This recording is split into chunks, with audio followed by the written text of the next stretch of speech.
Welcome to you all. My name is Andrew Chung, Artistic Director of INNErchamber, and thanks for joining us for INNErchamber Connections when we get to speak to our wonderful artists. So today I've got with me Joe Phillips. Hey, Joe. And hey, Andrew. I've got Graham Hargrove and Daniel Ramjattan. Hi, guys. Great. So, nice to see you. You too. So this is a concert called Theme and Evolutions, and things did evolve a little bit. We had Kevin Ramasar originally booked to do this, and then he had to cancel and evolved and morphed into Daniel being part of this program and helping us to put this together. So let's have we're in May now. Let's have a little bit of a end of season check-in. I wonder how everyone's doing. We're COVID's still amongst us, but we're back performing. How's it been over the last, few months? Joe Phillips. Well, it's definitely made me appreciate every single performance opportunity. And it's been in some ways a little bit difficult in that maybe I'd gotten a little bit too used to not traveling and to having supper with my family every night and things like that. So now that I don't know, there's almost a feeling deep down inside that it would never come back, and now that it has, it's fantastic, and I definitely feel especially grateful for every performance that I get to do. It just each performance just feels that much more special now. I mean, they always did. They were always important, but there's just something. I guess knowing how fragile it all can be, and how lucky we are to get back to doing it. So, yeah, it's been fun. Yeah, couldn't agree more. Yeah, I just feel like you get in the room with the other musicians and other friends and colleagues, and it's like people are really focused. It's really, it is really, really, really special. What about you, Graham? Do you know that there's been a handful of live streamed and live performed gigs over the COVID for me, but certainly a lot less than any normal year.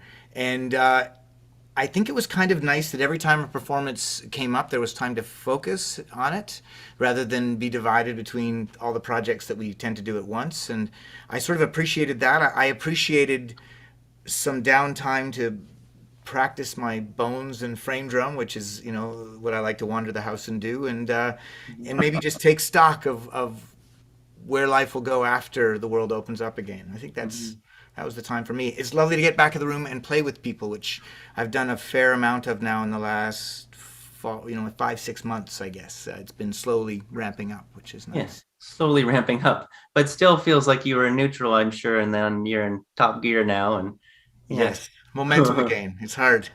What about you, Daniel? Yeah, it's been a wild ride. In Toronto, like there still has been little things here and there that have been happening. So it's always been like stop, start, stop, start. But it's been a really exciting time. I think the concerts that I've been getting since I've come back are really ones I really feel excited about.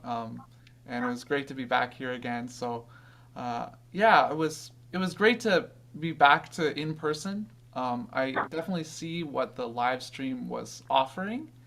But I think I'm ready to be back in person and do it for real. So this is and building on Joe's comment, I think it was really nice to just reconnect to the things that matter the most. When you're preparing while we were in this time. I think everyone had a little bit more of a connection to the things they value the most, and I thought that was a nice refresher. And now I can do it with a little bit more enthusiasm because I've kind of renewed and reconfirmed my love for music in a deeper way. Yeah. We all press the reset button for sure. Yeah, that's great. And just a note for our viewers, how I know all of you. I mean, Daniel, you're a Stratfordian, or were at one time. Yes. grew up here a few years after me, I think. And you've been appeared in INNERchamber's series a couple of times Yeah, now, this is two my or three third times. time here. Third Yeah. time, fantastic. Yeah. And Graham, I think you've appeared every season I think so. of the 12 seasons, which Wow, is there you go. I never took pretty stock. neat. Yeah, Pretty neat. fantastic. I remember the first concert was that the Mask of Zorro. Uh, There you go. I forgot we did the Mask of Zorro there. That was well, it was another Kevin Ramsar show. So if we ever remount, we've got the perfect instrumentation right here. So that's good. Fantastic. And then Joe, I know you through Symphonia, through London Symphonia, formerly Orchestra London too. And just our paths have crossed in lots of different ways, lots of different ensembles over time. And that's great that you're all coming together on this program. So to me, it seems like there's two of the greats of Western European music, Baroque music. We've got J.S. Bach, and we've got Domenico Scarlatti, and then there's this turn into South American music. So how did this repertoire come about? It seems like quite a fusion of different styles. Joe, what do you think? Well, uh, I just play the bass. I just do what I'm told. But I think there's definitely I don't know. Perhaps one of the other guys can talk to this a bit more. But I think there is a real connection between the the polyphony of Bach and there's a bit of that aspect of different voices and counterpoint in Piazzolla's music, and I think he was an admirer of Bach, but I think ultimately it comes down to just playing the music we love, and we love all sorts of music, but I think possibly the choice of music on this particular program, kind of scratched the itch that we had, and it seemed to suit the combination of instruments that we have available to us. And Graham, it started with wanting to do some of the Goldberg variations, of which, how many are there in total? There are 32, and we will be sparing the audience most of those 32 variations. We're just doing the beautiful aria and then a short little suite. It's a nice little concert piece pulled out of the Goldberg variations. So yeah, I've had a love affair with that piece for most of my adult life, I think, and it's kind of a pleasure to just keep pecking away at it every few years and do something else with it. It's a big chunk of beautiful repertoire. And Piazzolla goes back to my first teacher in Vancouver. My first percussion teacher got me starting to play and arrange Piazzolla when I was about 19, and I've been, again, it's resurfaced in my life all through it, and he's one of my very favorite composers. It's lovely to keep digging into his enormous body of work. And we were talking about the counterpoint that's sort of found, deep counterpoint within the Bach and within many of the works on this program. What's counterpoint? Who's gonna offer? Yeah, counterpoint is a style of writing that was kind of reached its apex in the Renaissance and Baroque. And counterpoint is really about having multiple voices that are all having a conversation with each other. So there are many different strands and ideas, and they're all melodic, and they all are actually melodies unto themselves. But there's many of them happening at the same time. So a listener can pick out a strand they want to follow, and then they may get distracted or pulled into another strand. And so you're always kind of exploring it. And this kind of music really allows the listener to get something completely different from the experience every time they listen. And it allows for a really intense level of depth in the writing, and you see that in Assad's writing, Sergio Assad's writing, who is a great guitar composer, but all just composer from Brazil, and you can see that in his writing, in the way he blends that with more challenging rhythmic textures. You can see how Piazzolla does that, in the way he was imitating Bach, and in the way he would have this imitative way of writing, and you can see the Tango Suite is really doing that is one of his greatest pieces, I think.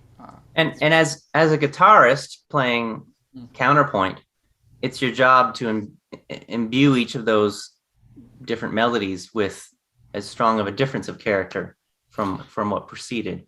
Yeah, yeah, and I think what's interesting about this ensemble is just, I mean, we have colors available to us that you wouldn't necessarily be able to just find on a piano by itself or something.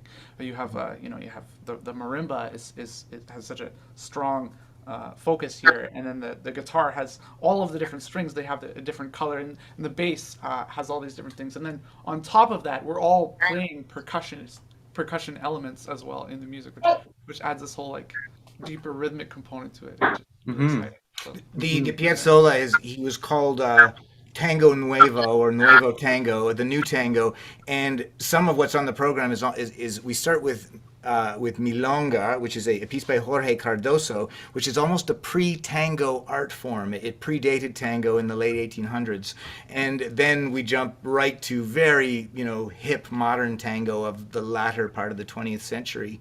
And that's the Tango Suite by Astor Piazzolla. And then Sergio Assad's piece is much newer than that, this Brazilian yeah. composer. So there's an evolutionary thread there too. Yeah, and just as Piazzolla was imitating Bach, you can see that. This piece we're playing is called Jobimiana, and so there's all these motifs that resemble the style of writing of Antonio Carlos Jobim. So I believe Sergio Assad wrote 6 of these for different instrumentations, and this one was originally for 2 guitars. This first one, it's so there's a lot of composers borrowing from each other and composers learning from each other and kind of mashing genres together, and so it's very meta that way, I think. Now, Joe, you're a bit of a master of fusion and blending different styles, and we play together in what is essentially a classical orchestra, but then you're part of a tango band. You're part of so many bands.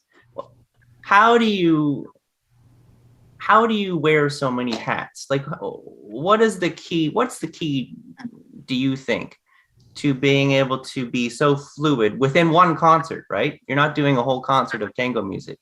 You're able to kind of bring this fluidity to a whole range of music that spans many centuries. How do you do it? What are the keys? Well, I just get as into the music as I can, and I just really love the music, and that and so whatever I do, make a point of whatever style of music I'm playing. I try to get into it as much as I can. I try to listen to as much of that style of music as I can, played by played by as many different masters of that style as I can. And there's only so much that one person can do. So I also have to sort of acknowledge that my own sort of limitations there. That I'm not an expert at those styles. But I certainly try, and I think part of it is having the nerve to just go for it, but also to have a bit of humility to know that it's maybe not it's not necessarily my culture, and there's always something left to learn about it. And in a way, I feel like that about all the different styles of music that I play, including classical music. And the deeper you get into any of these styles, so if I say classical music, well, as a classical musician, I think we can all appreciate that in itself, that label encompasses all these different styles, right? And some of us are more interested in specific aspects of that than others. For instance, Baroque music or French Impressionist music or whatever. And then it's interesting when you start to explore music like tango music, for instance, and you realize that within that genre, there's all these different styles and different eras of tango. Same thing with Brazilian music. So there's just like there's a never-ending a wealth of of uh, of beautiful music to explore, and different, and like the depth available to dive into any of these styles is kind of never ending, you know. So it's a pretty exciting thing. So uh anyways, that's how I do it. I have a really fun time. Really, you know, I hope I didn't cut out there. Sorry, my screen No, goes for audio's the good. Yeah. but yeah, no, I just really enjoy it all, and yeah, so that's, I don't know, that's how. And as a percussionist, Graham, a lot of these works weren't necessarily written for your instruments to start. And how do you do that kind of transplantation, such, or translation onto your instruments? I've always borrowed from other outside of my area, because percussion music is so young as an art form. Everything has been written, you know, sort of, let's say 1933 onwards, or a little earlier than that, in ensembles. But I grew up on piano, so I kind of went back to my roots on piano, and I arranged a lot of keyboard music to start out. But I've since dipped in other suitable instruments. I played a lot of guitar repertoire, you know, harpsichord repertoire, going back for keyboard. So I just sometimes prefer the some of that repertoire to music that has been written specifically for the instruments. There's a relatively small body of work compared to what there is for strings, for classical guitar, for classical piano, you know. So I guess it's just getting restless within the confines of percussion music, and just feeling the desire to play other kinds of music. So the kinds of music I grew up with, really. And for this concert, are you guys reading from sheet music a lot, or is it lead sheets, or what will you, how's that all working for you, Daniel? I mean, it's virtually all written, except for, I think just there's the improvisation, and that's about it, and everything else is just written out. So, you know, sometimes even great Bach and Piazzolla, it feels like jazz if you're doing it well. So it's is much, sometimes the notes are all written out, but it can feel like a lead sheet, because it goes so many different directions every time you play it. And as it's developing, we go through many incarnations to try and figure out what the thing wants to become. I don't know. But usually we are basically written down on the page and going from our arrangements. So yeah. Well, the sense of improvisation, I guess that a lot of Bach stuff does feel improvised. At times, we try to make it feel improvised, sound improvised. What about Piazzolla's music? Are there moments of that which also feel improvised? Definitely. Oh yeah, completely so. It really, there's so much variation, even every performance, I'd say. You can go in so much push and pull and elasticity with the music, with tempi, and with dynamics. I think it's all very elastic music, and it's lovely to step in a new river every single time we do it. You know, it feels nice to recreate it and be different every time. Beautifully put. Well, guys, I'm really looking forward to hearing this concert. Can't wait. This will be May 15th, live from Revival House, live streamed, and an in-person audience. Hooray, hooray. Yeah. And thanks for joining me today, and thanks for being part of Theme and Evolutions. Thanks. Thank For you. having us. Take care, guys. Okay, till soon. Bye. Cheers, guys.